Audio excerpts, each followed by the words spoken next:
গণভোট ইস্যুতে সিদ্ধান্ত নেবেন প্রধান উপদেষ্টা। তবে যেই সিদ্ধান্ত হোক না কেন নির্বাচন 15 ফেব্রুয়ারির আগে হবে, কোনো শক্তি নেই এটিকে পেছাতে পারবে, বললেন প্রধান উপদেষ্টার প্রেস সচিব শফিকুল আলম। তরুণদের জ্ঞান ও মেধার বিকাশ উৎসাহিত করতে নোয়াখালী বিজ্ঞান ও প্রযুক্তি বিশ্ববিদ্যালয়ে জুলাই কন্যা ফাউন্ডেশনের উদ্যোগে আয়োজিত হল মাইন্ড ব্রেজ ও নলেজ কম্পিটিশন 2025-এর একটি অনুষ্ঠান।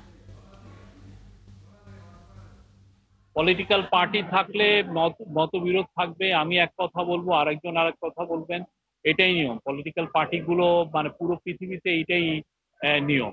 তো এই জায়গায় যেটা হচ্ছে যে এই বিষয়ে আমাদের উপদেষ্টা পরিষদ এবং ক্যাবিনেট, আমাদের চিফ উপদেষ্টা, প্রধান উপদেষ্টা, ওনারা এটার ব্যাপারে ডিসিশন নেবেন।